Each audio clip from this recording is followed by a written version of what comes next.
Hari ini mie instan terasa seperti makanan paling biasa di dunia.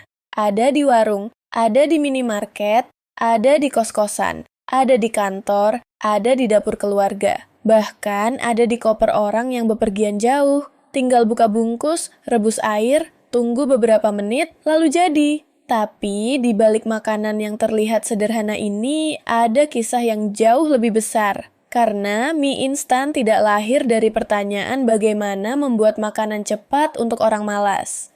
Mie instan lahir dari pertanyaan yang jauh lebih serius. Bagaimana membuat makanan yang murah, tahan lama, mudah disiapkan, dan bisa membantu banyak orang? Kisah ini membawa kita ke Jepang setelah Perang Dunia Kedua.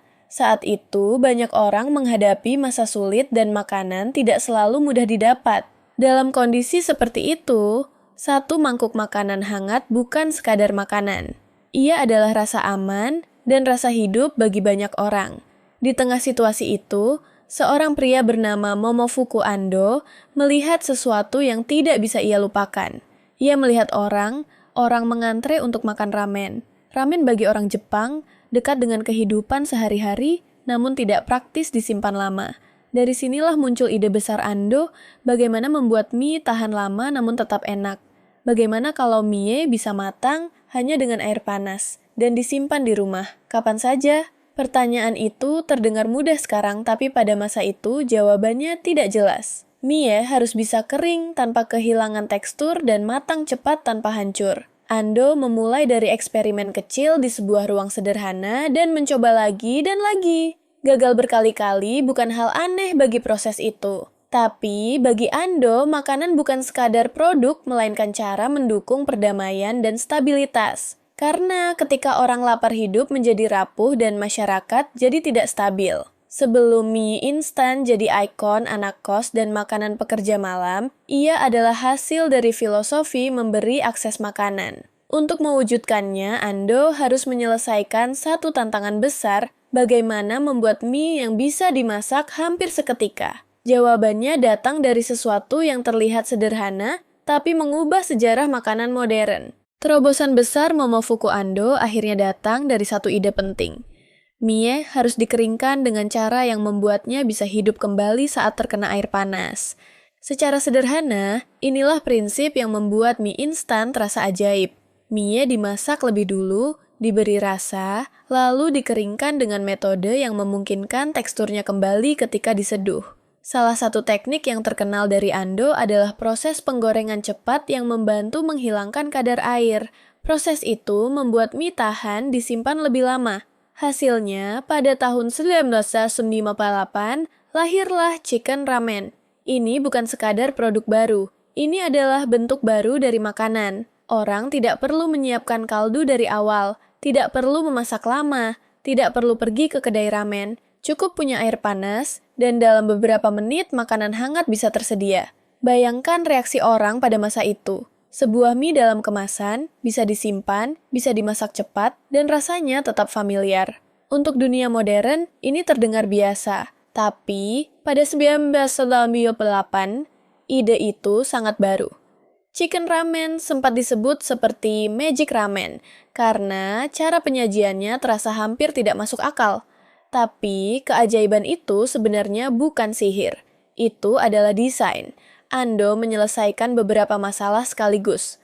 Pertama, daya tahan karena mie harus bisa disimpan tanpa cepat rusak.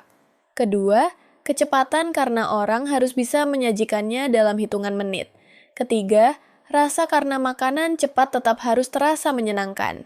Keempat, akses karena produk ini harus bisa dibawa, dijual, dan dipakai oleh banyak orang. Inilah yang membuat mie instan berbeda dari sekadar makanan murah. Ia adalah inovasi sistem yang melibatkan teknologi pangan, desain produk, dan pemahaman perilaku manusia. Ada kebutuhan sosial, cara distribusi, dan filosofi jelas. Makanan harus mudah dijangkau. Chicken ramen kemudian membuka pintu baru karena mie instan mulai masuk ke kehidupan sehari-hari. Ia bisa dimakan oleh keluarga, pekerja, pelajar, dan orang yang butuh makanan cepat di tengah kesibukan. Namun, Momofuku Ando tidak berhenti di sana. Setelah mie instan berhasil di Jepang, ia melihat tantangan berikutnya. Bagaimana membuat makanan ini bisa diterima dunia? Masalahnya, tidak semua orang makan mie dengan cara yang sama. Di Jepang, orang terbiasa makan mie dengan mangkuk dan sumpit. Tetapi di negara lain kebiasaan berbeda. Ando memperhatikan orang Amerika memecah mie, memasukkannya ke dalam gelas atau cup, menuangkan air panas, lalu memakannya dengan garpu. Dari pengamatan itu muncul pertanyaan baru. Kalau orang butuh wadah, kenapa wadahnya tidak sekalian menjadi bagian dari produk? Pertanyaan itu terdengar kecil, tetapi jawabannya melahirkan salah satu produk makanan paling ikonik, dan demikian lahir Cup Noodles. Pada tahun 1971, Momofuku Ando memperkenalkan inovasi berikutnya, Cup Noodles. Dan ini bukan hanya mie instan yang dimasukkan ke dalam gelas. Ini adalah perubahan cara berpikir tentang makanan praktis. Sebelumnya, orang masih membutuhkan mangkuk, masih harus menyiapkan wadah, masih harus menyesuaikan cara makan. Tapi dengan Cup Noodles, semuanya disatukan. Mie, bumbu, wadah, porsi, cara masak, cara makan. Semuanya ada dalam satu produk. Tinggal buka tutupnya, tuang air panas, tunggu beberapa menit, lalu makan langsung dari cup. Sederhana, tapi sangat kuat. Karena inovasi besar seringkali bukan hanya soal membuat sesuatu yang baru. Kadang, inovasi besar adalah menghilangkan langkah yang tidak perlu. Cup Noodles menghilangkan kebutuhan akan mangkuk. Menghilangkan banyak persiapan.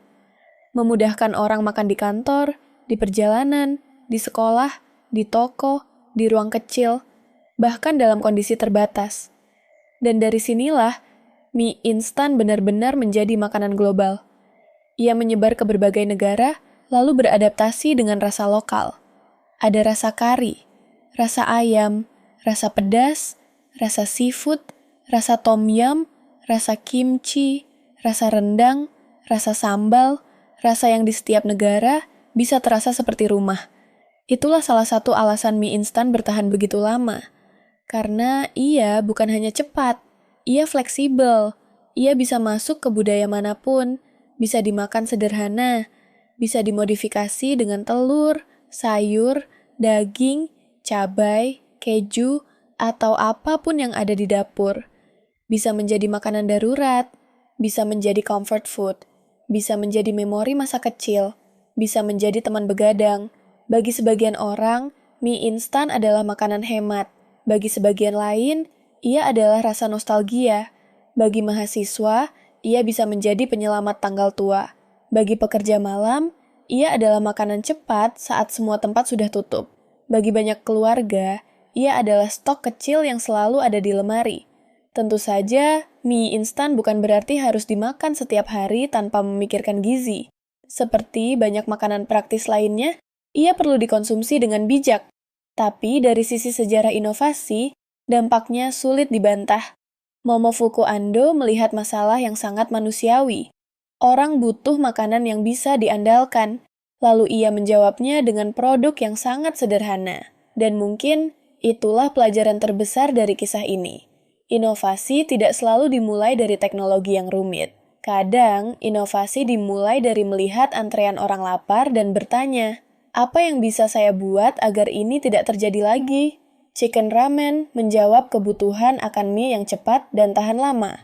Cup Noodles menjawab kebutuhan akan makanan yang bisa dimakan di mana saja. Dan bersama-sama, keduanya mengubah budaya makan global. Dari dapur kecil di Jepang, mie instan menjadi bagian dari kehidupan miliaran orang. Satu bungkus kecil, satu cup sederhana, satu ide besar. Bahwa makanan yang baik bukan hanya soal rasa, tapi juga soal akses, kenyamanan, daya tahan, dan kemampuan untuk hadir saat manusia membutuhkannya. Jadi, kalau kamu melihat sebungkus mie instan hari ini, mungkin kamu tidak hanya sedang melihat makanan cepat saji. Kamu sedang melihat hasil dari kegigihan, eksperimen, dan filosofi seorang penemu yang percaya bahwa makanan bisa membantu dunia menjadi lebih baik. Menurut kamu, rasa mie instan apa yang paling terasa seperti rumah? Tulis di komentar. Dan kalau kamu suka kisah sejarah, inovasi, makanan, dan fakta unik dunia yang jarang dibahas, Jangan lupa subscribe ke Inner Dataset, karena kadang penemuan yang mengubah dunia tidak selalu terlihat besar. Kadang ia hanya butuh air panas dan 3 menit menunggu.